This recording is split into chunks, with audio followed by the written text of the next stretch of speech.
Good afternoon, everyone. Thank you all for coming. My name is David Bryant. I'm the library director. And to set a good example, I'm actually funding this program and tomorrow's program as well. And it's really not for your applause, but of course those are appreciated. The more common sense part of it is that this library's programming is virtually all supported and paid for by members of our library foundation or individuals who step up to support this level of intellectual programming. So it's something you might want to keep in mind, and our booklet talks about that. So if you have an interest in natural science or politics, as some of us do, or history, this is a good way to give back to our beautiful city and your great library, which has been built for you to enjoy. So it's just something to keep in mind. Penny's topic today is similar to the other 3 years she's been with us. This is year 4 for Penny's visit. And today the topic, as you can see, Penny is clearly an expert on global terror, Islamic terror, and she is certainly equipped for this task as previously being a CNN Middle East correspondent and fluent in Arabic. So it is my distinct honor to introduce to you today Penny Rivin, who will talk about global terror.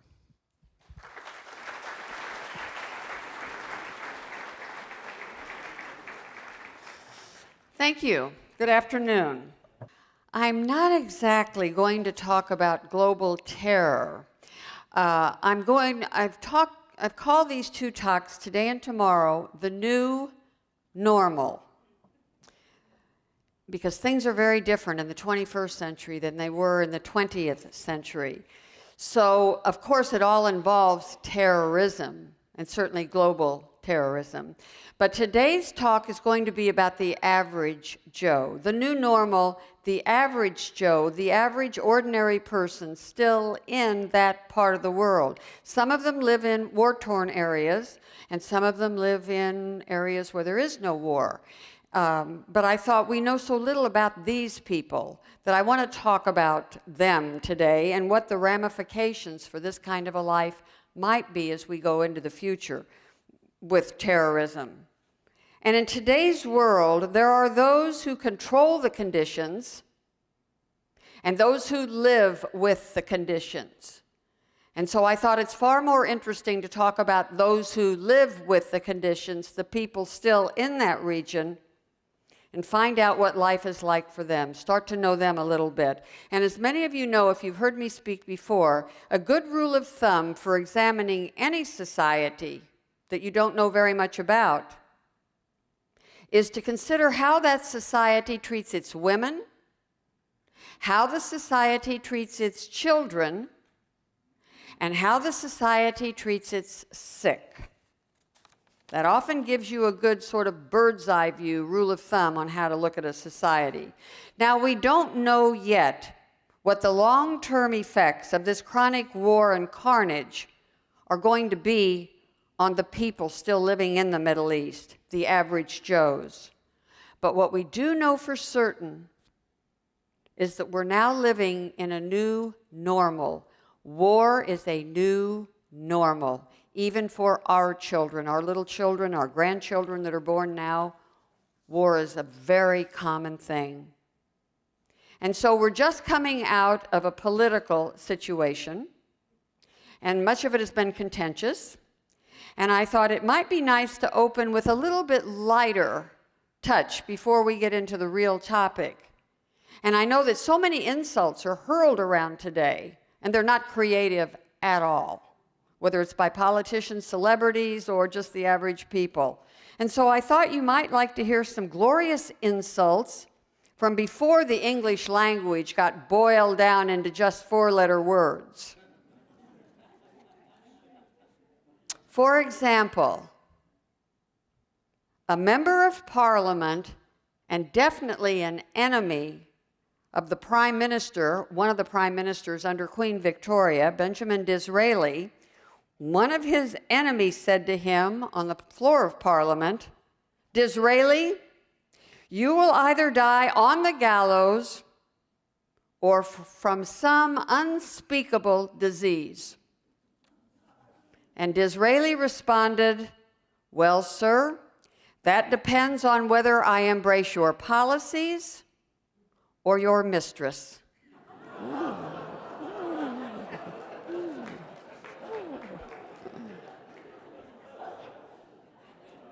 I like the one by Samuel Johnson, who really created the English language, sort of formalized it as we know it today, the formal English language, and certainly put together what we would call the formal dictionary in the 18th century. Samuel Johnson, when asked about someone he didn't like, said, "The man is not only dull himself, he's the cause of dullness in other people." It's like, oh. But I thought one of the good ones came from America on Tin Pan Alley, one of the songwriters who never really made it. And I thought maybe because he didn't develop this song, but he'd had a very bad time with a girlfriend who'd caused him a great deal of misery, and then she left him. And so he was going to write a song about it. And he only got a couple of lines out. But the first one was, "I feel so miserable without you. It's almost like having you here."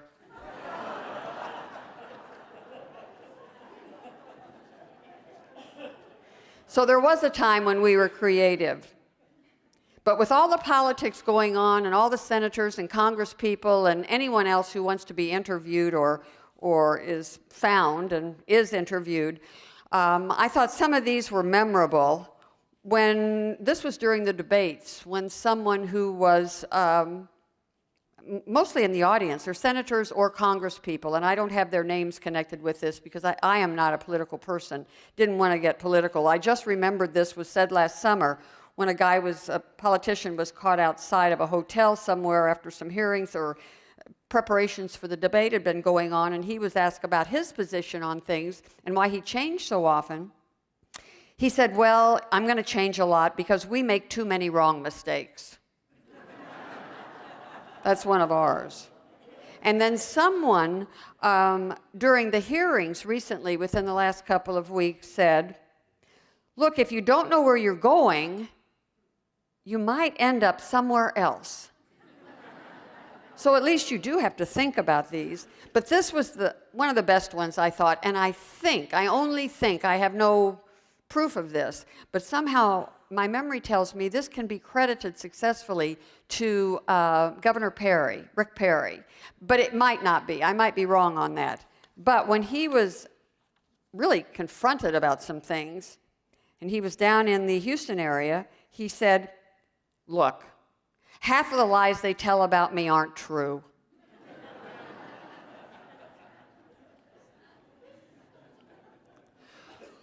Well, let's get a little more serious now. I want to start with a quote by Friedrich Nietzsche, the German philosopher, because Nietzsche said, "Whenever somebody lives for the sake of combating an enemy, that person has an interest, a vested interest, in the enemy staying alive."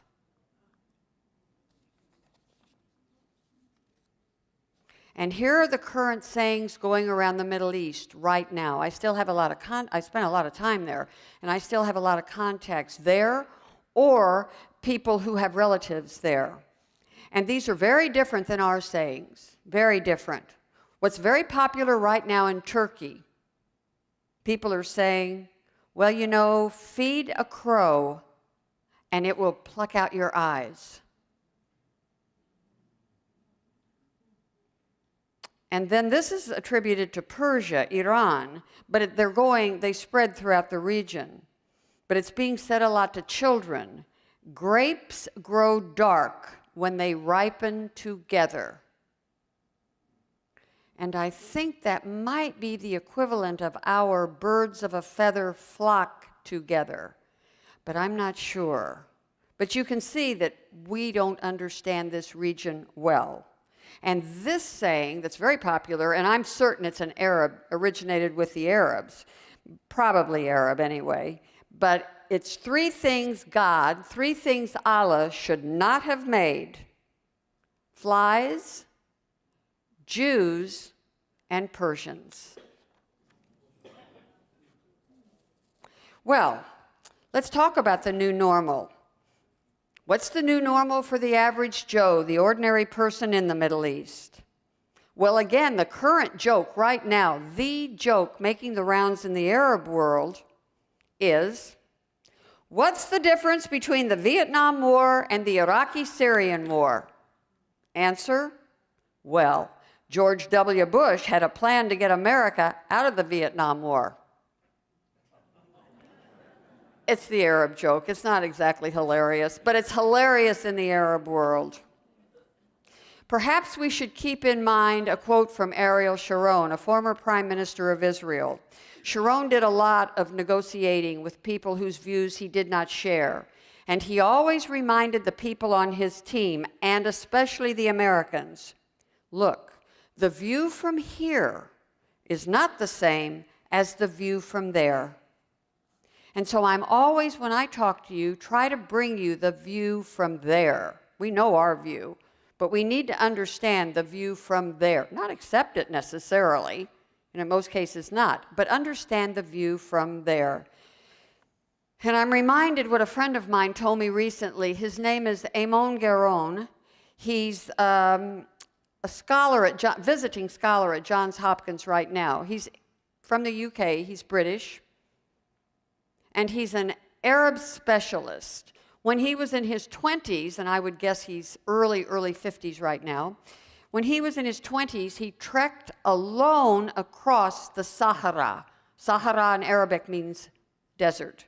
He trekked across the Sahara alone on camel or by truck, whatever he could get. And I believe it was from Morocco to Egypt, to Cairo. And I was speaking to Eamon not long ago, and you may see him on C-SPAN or on the History Channel, Eamon Garon. If you get a chance, he's brilliant and funny. He's a great public speaker. If he ever comes to California, I will contact David Bryant and see if you could get him as a speaker. He's wonderful. But he told me not long ago when we were talking about the situation over in the Middle East, he said, look, numerous people throughout the Middle East have sheltered and fed me when I needed it, even if they could ill afford it. And I, Penny, have never lost my faith in humanity. But it annoys me beyond measure to hear the world's wealthiest and safest people offering opinions about the world's poorest and least secure people, people of whom they are so often completely ignorant. So this is what I want to try to correct by talking to you maybe just about the average Joe, the average person there. Now, clearly, the world is in a crisis mode with respect to the displaced people. The United Nations reports that the number of displaced people today is at its highest level in world history, surpassing even World War II, which was about 60 million. Today, we're at slightly above 65 million. Displaced, refugees, asylum-seeking people, people on the move. That works out to be about 1 out of every 100 or 110 or 113 people in the world today is a refugee of some sort, and the majority of these 65.3 million are from the Middle East, and the majority of the people from the Middle East are Arabs. Frightening. Roughly 1 to 2% of the Earth's population is either permanently displaced or seeking asylum. And a looming problem is the lack of literacy in these war-torn regions. Now, of course, Iraq and Syria have, or certainly did have, an educated class, an elite class. Not comparable, really, in many instances to the United States or Israel, but certainly Iraq and Syria had an educated elite class and fairly high literacy. And I want to talk about Iraq, Syria, and Afghanistan. So you have somewhat of an educated class, a fairly sizable educated class in the old days in Syria and Iraq. And they had sort of a modernistic or a modernish infrastructure. But when we talk about Afghanistan, it did not, it does not, it's a completely different country. The literacy rate in Afghanistan right now is probably right about 37%. And the average life expectancy for an Afghani today is probably right around 47 years, under 50 years. So Afghanistan is very, very different, and that's the home of the Taliban. And in the past, Afghanistan was called the graveyard of empires. Today we call Afghanistan the playground of foreign aid experimentation. And then there's the dreadful situation for the people in these regions who worked with or for the Americans, the Iraqis, the Afghanis, or the Syrians. And C-SPAN had something this morning on several of the interpreters who came from Iraq, worked with the Americans, or Afghanistan. If you get a chance on C-SPAN 1 to see it if they run it later, it was very, very interesting. So it's a dreadful situation for the people who worked with the Americans, because the people who worked with or for the American troops, or the Americans who were there, were promised visas and passage to the United States in exchange for their assistance. And shamefully, we have not so far honored most of these promises. When the American troops left, they had to leave behind the interpreters and those who had worked with us. People who had saved many American lives and many American missions. They were left behind. And if you're interested in knowing more about this, there is a man who's very active in this, an American. I believe his first name is Matthew, and his last name is Zeller, Z-E-L-L-E-R. And you can get a little more information on the people that helped us and what his plan is to make sure the promises to them are carried out. Right now, our former Iraqi and Syrian and Afghani partners and their families remain at great risk over there from Al-Qaeda, from ISIS, and from other extremist groups because they worked with or for the Americans. For example, the penalty for any Afghanis, Iraqis, or Syrians who worked with the Americans when a terrorist or a radical Islamic group finds out and goes after them, the penalty for these people who helped us is to have the hands of their children cut off. And sometimes, if the person who worked with us is not with his family, the hands of the children are cut off and mailed to the person. An interpreter that I know, an Afghani fellow who's now in the United States, said that when the American troops left Kabul, the capital of Afghanistan, and shut down the base, he was told he needed to just go back home. And he said, I was promised passage to the United States. And the commanding officer said, we will work on that very hard. We cannot take you with us. You're not a member of the military. But we will work very hard to get you over here. It took a very long time. He did make it. But while he was there in Kabul, sort of in hiding, he received phone calls from members of the Taliban who said, we know where your children are. We know where your wife is. And we will cut their hands off. So he was, fortunately, with the help of this Matthew Zeller, he was able to be brought to the United States very recently, I think within the last year, and he has his wife and his 2 little children with him. But he said, I still have cousins there. I still have an uncle there. I still have sisters there. And the Taliban is probably the most dangerous group to the people in the vicinity of any of the terrorist groups in that part of the world. The individuals who helped the Americans are frustrated, those who are still over there, and many of them are angry because they see the United States allowing strangers from their country to come into the United States while they, our helpers, are kept out. Nor have we paid most of the helpers over there what they were promised. This is a big moral problem, and it's certainly being worked on by various heads in the military and in the Pentagon. And of course, there's some discussion now with a new president about who's going to get in. But nevertheless, they say we should definitely have been helped. We were put at great risk. We put our families at great risk. So to quote Hannah Arendt Arendt's a very controversial German, Jewish, American political theorist who's considered by many to be one of the most original political thinkers of the entire 20th century. Arendt said, and this, of course, she was relating much more to the Holocaust and to World War II, but Hannah Arendt said, when all are guilty, nobody is.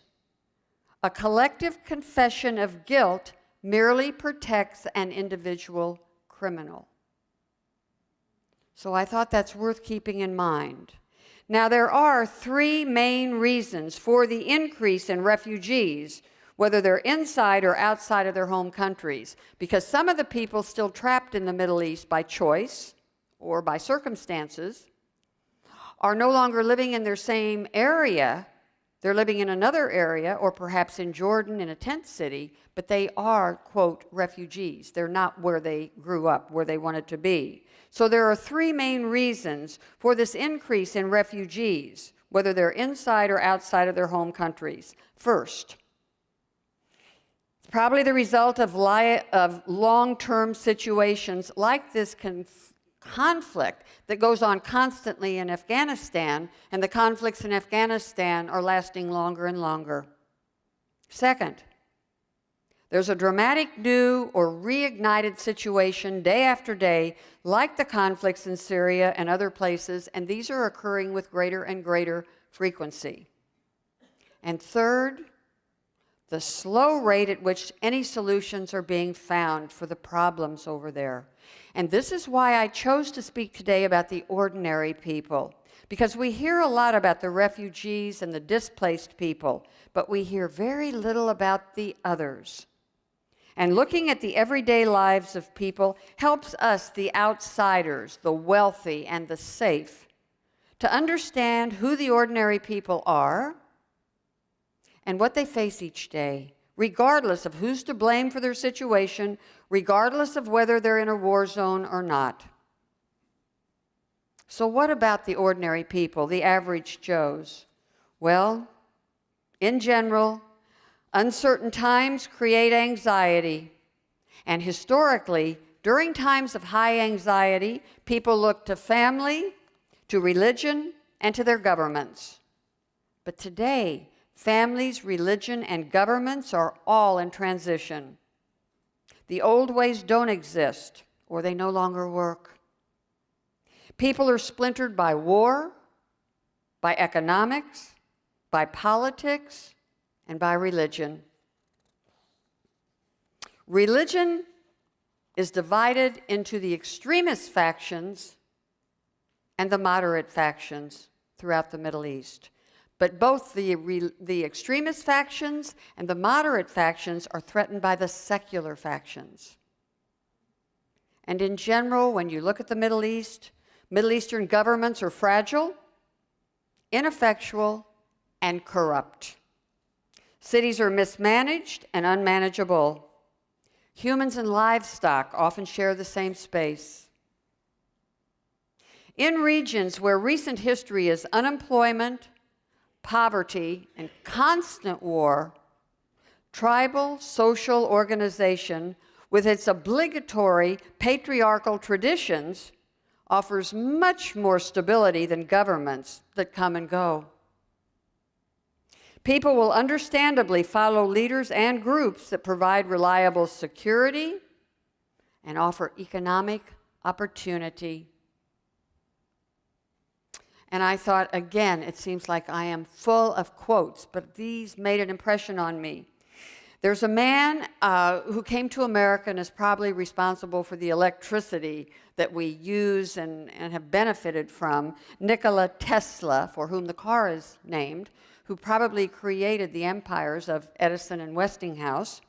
But Nikola Tesla said early on when he came to the United States, he came from Croatia, the son of Serbian Orthodox priest. He came to America in the late 19th century and spent most of the rest of his life here. Nikola Tesla, who lived in the mind, he was a genius, never made any money at all, but he was a firm believer that the first impressions in life are those to which we cling the most in later life. And I thought, I wonder how this will affect the little children growing up in that part of the world, what they will be as adults. So let's take a look.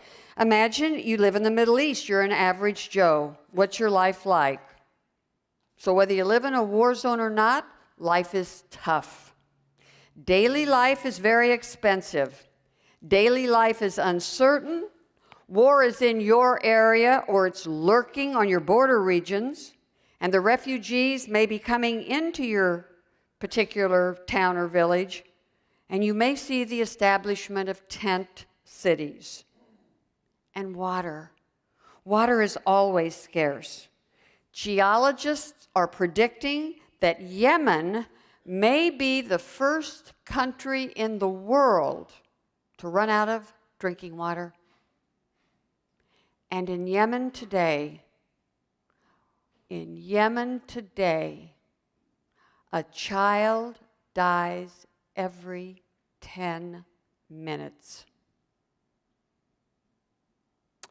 But first, let's look at the non-war-torn areas like the United Arab Emirates, Jordan, Egypt, Lebanon, just to name a few.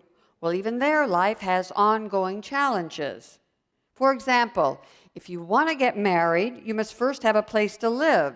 In Cairo, as many of you probably know, there's a 10-year waiting period to get an apartment, unless you know somebody who knows somebody, and then it might only be 9 years. A man is expected to have a job and furniture before he gets married.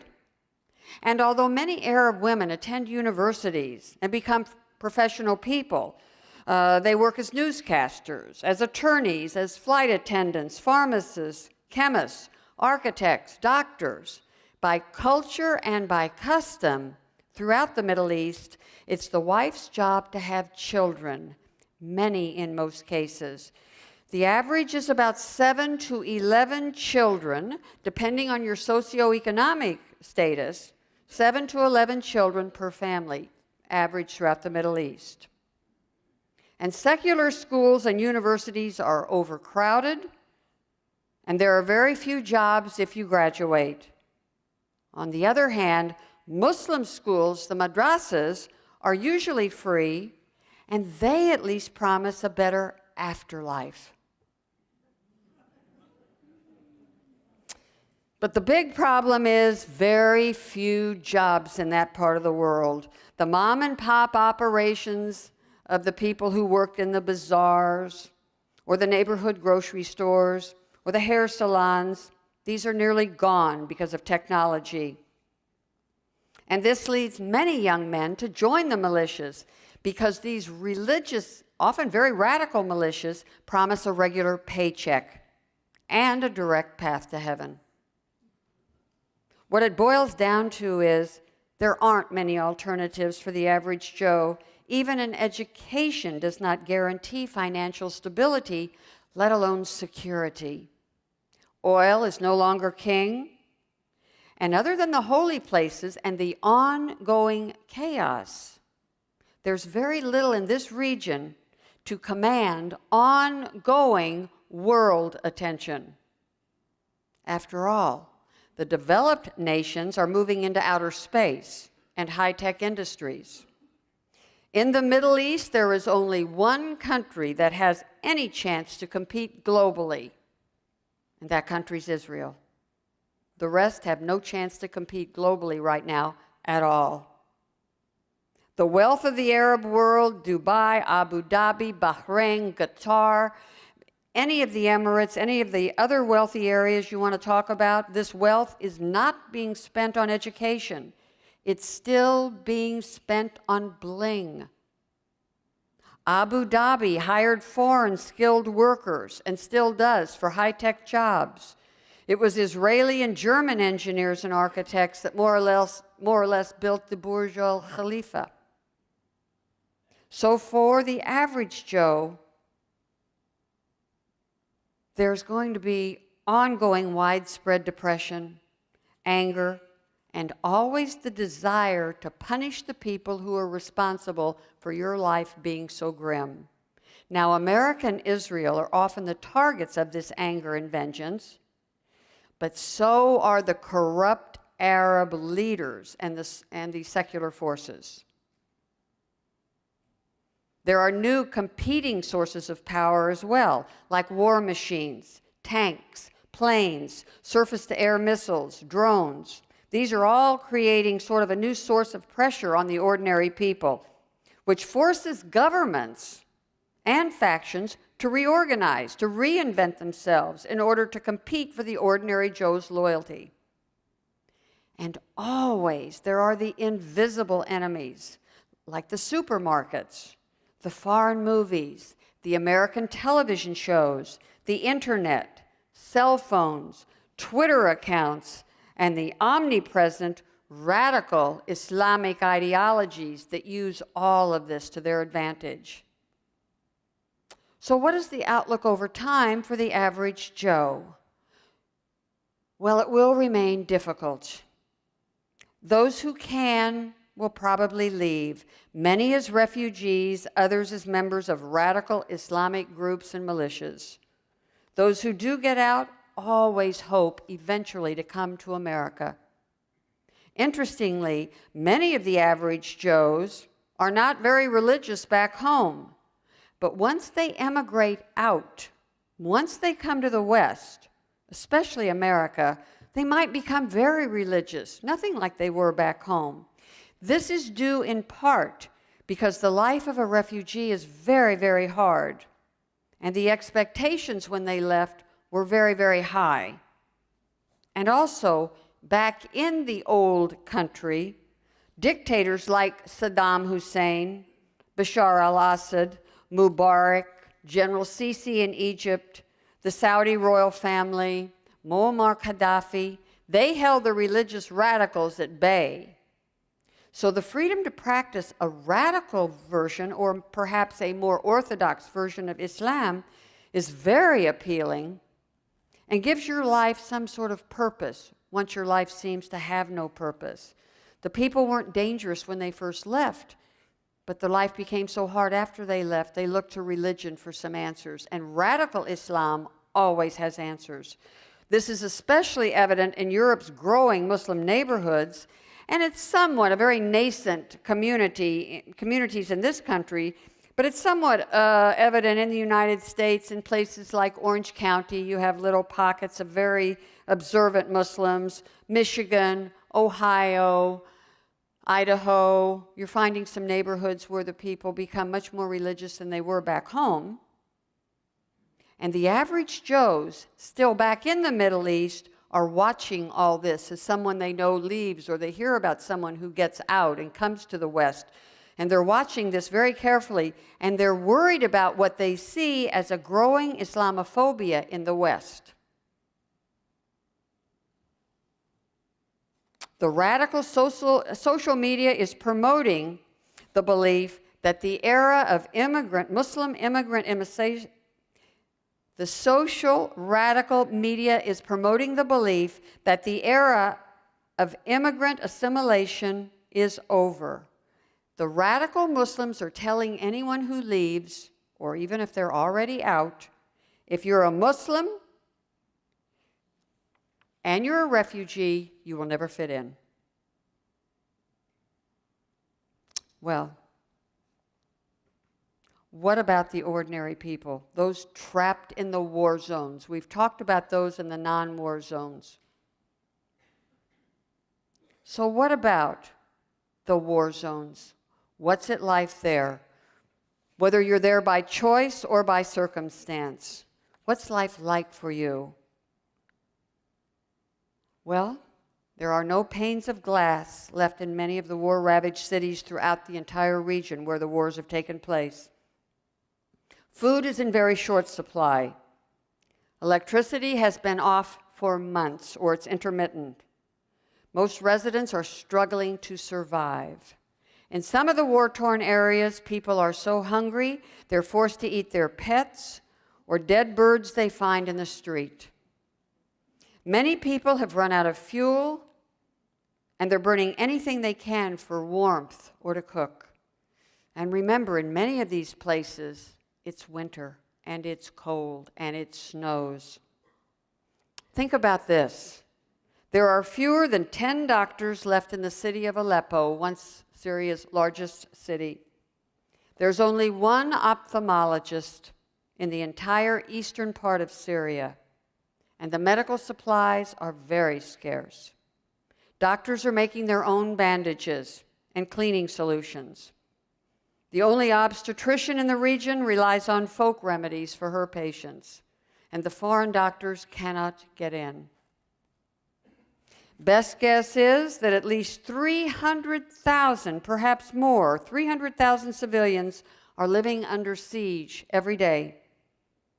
And despite the war, the doctors who do remain say they're staying because they prefer to die in their own homes rather than in a refugee camp. Syrians in the UK I spoke with a couple of weeks ago told me that they have relatives still in Syria, and their relatives tell them the streets are full of rubble, even if the rebels and the Assad's forces have moved out.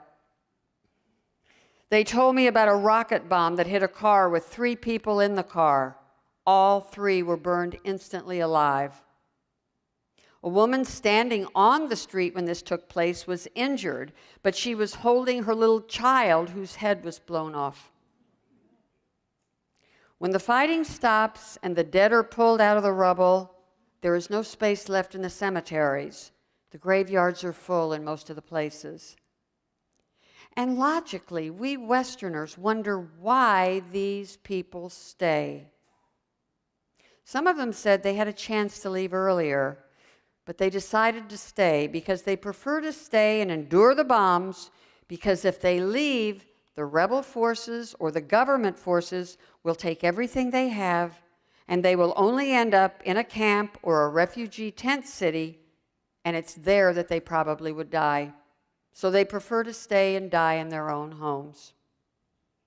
Hard to imagine now, but just a few years ago, the Syrian town of Madaya was a holiday resort. I've been there. If you come out of Beirut, go south into Syria, there was this town of Madaya, which was a holiday resort town. Maybe, I wouldn't say it's like Palm Springs because we don't have any water. So I think it was more like maybe Palm Beach.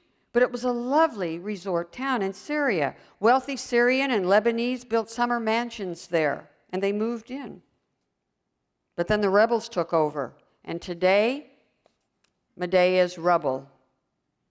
Images that are smuggled out, and some were smuggled out earlier in January 2017, show feeble, malnourished survivors who live there. 23 people since last November reportedly starved to death.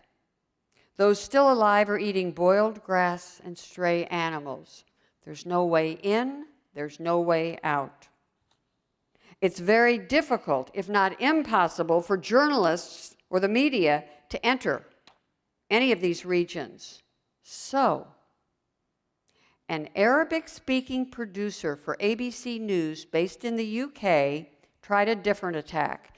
And the New York Times ran this entire story. I think it was either at the end, near the end of December 2016 or January 2017. So if you're interested in the entire story, you can find it in the New York Times. But an enterprising Arabic-speaking producer for ABC News tries a different tactic. She was able to connect with a Madaya mother of 5 with whom she began an extended texting conversation in Arabic. The Madayan mother would text from the moment she woke up at 5 a.m. and continued texting throughout the day as long as there was a Wi-Fi connection available. She told the ABC producer, "You have become my only friend." The mother described what it was like to be responsible for 5 little children in the middle of a war, and her updates were riveting.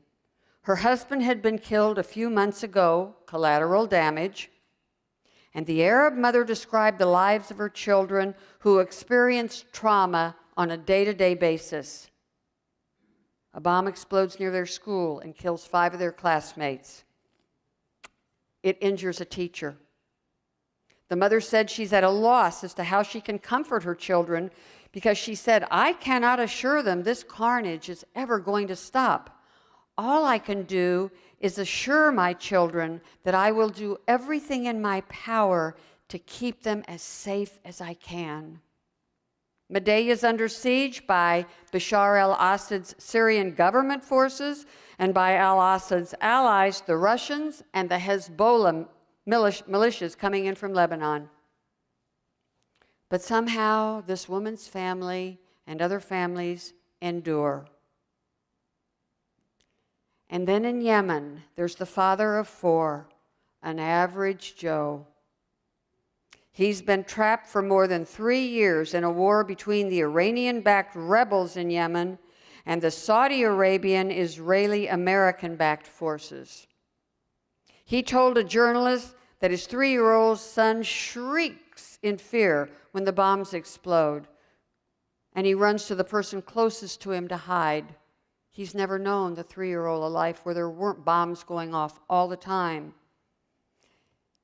This father in Yemen said the bomb shock waves often shake his house, blow the doors and the windows wide open, and sometimes they blow the windows or the doors out. He said his youngest daughter is 12, and she wakes up when there's bombing at night, wakes up screaming and running in all directions when the bombing starts. This Yemeni father says he and his wife made a decision.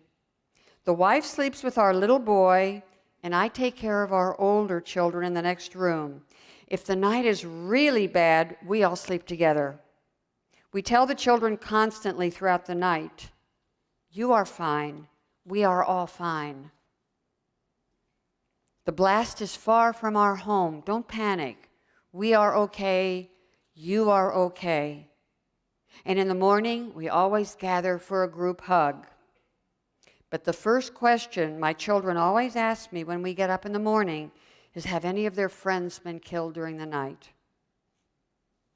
Now, these civilians, the Yemeni father, the mother in Medea, and others, they understand they are not direct targets for the fighting parties. But these civilians, the average Joes, also understand that they can be collateral damage if they're in the wrong place at the wrong time.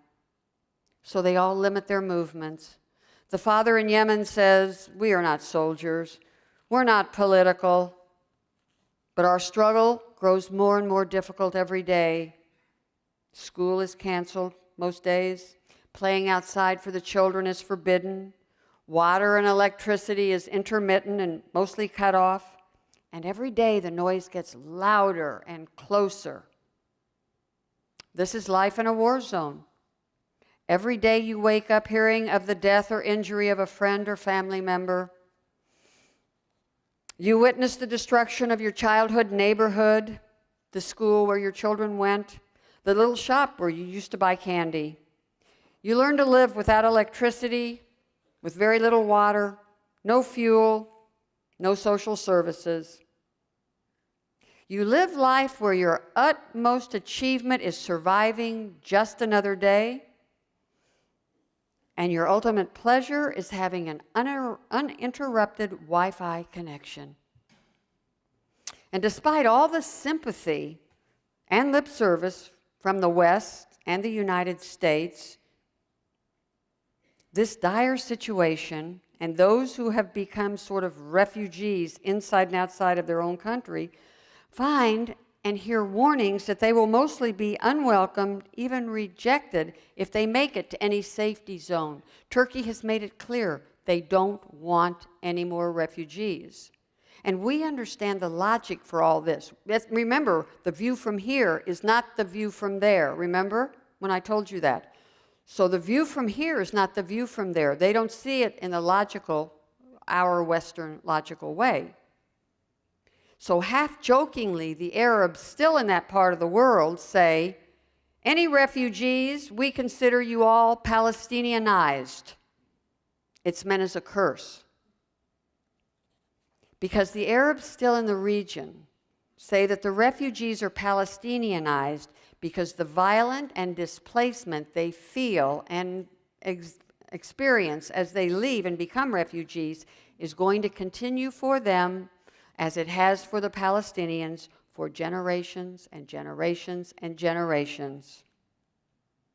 And understandably, many outsiders wonder why the Arab leaders themselves, especially the wealthy ones, are so indifferent to the sufferings of their own people. Why are they not doing more?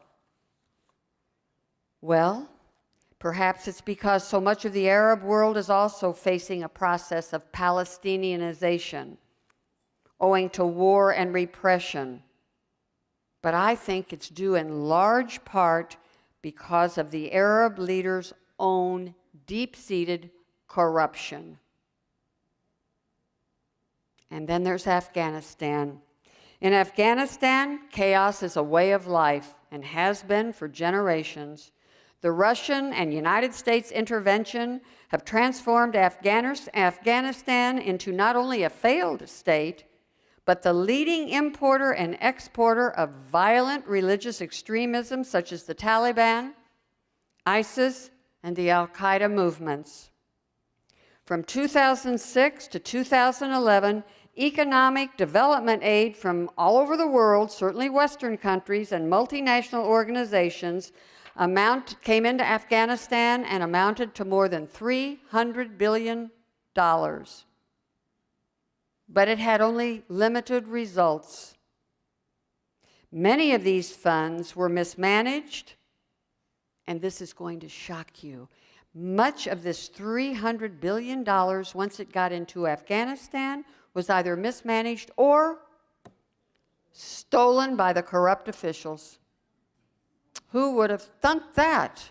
Gee, President Karzai, when he was president of Afghanistan, insisted that any foreign aid that came into Afghanistan be deposited in his personal offshore account because he said he didn't trust the other politicians. But think what this does, the situation in this leaves the average Joes in. Now, last year, there were more than 700 projects dedicated to girls and women in Afghanistan. Problem was these projects focused solely on women in urban areas rather than flowing over into the villages where the women and the girls needed it most. And this fellow I mentioned to you at the beginning of the talk, Eamon Gowron, his wife, he's a British subject citizen, but he married a woman from Connecticut. And when I first met her, she had just returned from Afghanistan, and she had been working with an NGO on public health issues in Afghanistan, and she was in the capital city, Kabul, and she was working to get more public toilets for Kabul. And she said Kabul has, I think, a population of 3 to 4 million and had 13 public toilets. So this was a problem with respect to public health, public hygiene, and it was also a problem for women because they rarely could go out. Most women went out with children. They had to be accompanied by a man. When the Taliban, certainly in regions where the Taliban controlled neighborhoods. But she said, with only 13 toilets in the entire city, most women just didn't go out. It kept them at home. It was another way of keeping them at home. Most of us know if we've had children, I had 2 daughters, no matter where I went, I immediately, like I now today, locate exits. In those days, I located toilets. I knew where every toilet was in every major area that I ever went into with my kids, and they never had to go at the same time, ever. But when you think about the United States, there are very few places we can go if we need to go to the bathroom where you can't find a toilet. Any fast food place, McDonald's, or any of the others, they're available. And so when you stop to think about what life is like in this part of the world, it's very, very different than our lives. And so this 300 million, some of it funded these 700 projects to make life better for girls and women throughout Afghanistan, mostly focused on the capital city and a few other cities, and it didn't really filter into the villages where girls really needed help or education. And most of this money and most of these improvements, and there were some improvements made, but most of them will be totally reversed if the Taliban, when and if the Taliban comes back to power, and the Taliban is moving forward in Afghanistan. Now, there were educational projects throughout Afghanistan, and they have fared somewhat better. Many were started by our American military, and they're somewhat impressive numbers of students registered in a lot of these new schools. But half of Afghanistan's newly created schools don't have actual buildings. Many of these schools lack teachers. Most of the students never graduate, and 1/5 of the registered students are permanently absent. Because in a dangerous area, you cannot leave to go to school. So it hasn't been a huge success. It's a baby step, but it's a step.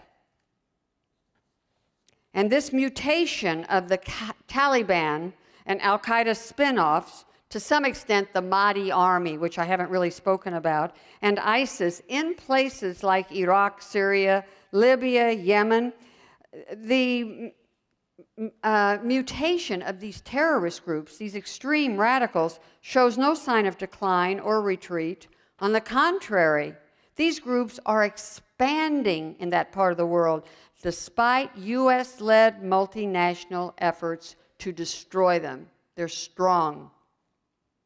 And Russia seems destined to repeat the same mistakes again and again and again. Putin acts like he can win the war in Afghanistan by fighting it somewhere else in the region. Ethnic cleansing is underway in many areas, and national borders are becoming obsolete. More and more people find that they are locked in place. The processes of victimization and radicalization are galvanizing the hatreds between people way beyond the national and religious boundaries. And revenge, not trust, is becoming the key motivator. There's a very famous Arab proverb: be wary, be careful around your enemy once, but be wary of your friend 1,000 times, because a double-crossing friend knows more about what might harm you. The problem with this is, if this mistrust of genuine efforts to help, outside efforts to help, continues, I can assure you this entire region is going to crumble with countless geopolitical consequences. The average Joe is trapped. The instability of the region is very dangerous and escalating. The average Joes say the view from there is like watching a kerosene fire. It's going to very quickly burn down the whole area if it's not put out fast. And the Israeli leaders are paying close attention because the possibility of an all-out war involving Israel is now very real. Israeli intelligence officers that I speak to, one young woman that I speak to on a regular basis is stationed in Indonesia, but she's very tuned into the situation in the Middle East. She and others know religious extremists can do a lot of damage. But she said the intelligence officers are always warning both American politicians and Israeli politicians and the extremists and the Russians who come under question. Look, the extremists do not have to fully engage because there are no longer set military positions like there were in the past. So be very, very careful. When you're dealing with extremists, you're not dealing with an army in a uniform that has any conventional approaches. So for the average Joe living in the Middle East, I think life is going to remain very scary. It's much like living in the midst of matches, gasoline, and wood. Everything is ready to ignite. So, what now? Well, there are those who say we're facing a major war in the Middle East, and nobody can predict what position the United States is going to take. In the past, American administrations have always supported Israel's right to defend itself. And the current president cannot deviate, nor has he given any indication that he would. But the average Joes are very concerned that no matter what decisions are made, they will be abandoned and forgotten. And realistically speaking, come on, the United States is the only country in the world that can actually manifest power without having to actually display it. We could send in the Sixth Fleet. That would frighten everybody for a while. Or we could fly 1,000 or so F-18s, very, very low, and things would rattle and shake, and people would be, the average Joes would be very afraid. But is this enough? Do we send in U.S. troops? And is this really America's war? And far more average Joes who were open to suggestions, far more are duped today than you might suspect. The LA Times last fall, did a story on a young Lebanese, 18-year-old Lebanese girl who's a docent in the Martyr Museum in Beirut. And when she was interviewed, she said, "My goal is to be a suicide bomber, like my uncle and cousins. I can go to heaven directly that way." Newly rich Jordanians I've spoken to who made a great deal of money. They were well-to-do before, but now they are obscenely wealthy from Iraqi reconstruction projects. These newly wealthy Jordanians said they still hate America and Israel, and they hope somebody will fight both of these countries to the death. And they say this while they talk about all the purchases they made in an American-style mall in Amman, the capital of Jordan. And they say this, and then in the next breath, they beg America and Israel to help against ISIS. So it's a very complicated world when you get into the Middle East. And there's another hurdle. As time goes on, the dead and the dying are becoming more and more the heroes of the Arab societies. The fanatics in that part of the world are convinced this is the holy war Islam has been waiting for. So the average Joes are being sacrificed by everybody, by ISIS, by Hamas, by Al-Qaeda, by the Taliban, by their own governments, for, quote, the greater cause. And like it or not, there are those who are saying that this region of ongoing violence with no end in sight may well be what defines President Trump's legacy. So let me end by reminding you what Leo Tolstoy said a long time ago. You may not be interested in war, but I can assure you war is interested in you. The new normal is a new world order. Thank you. Thank you very much.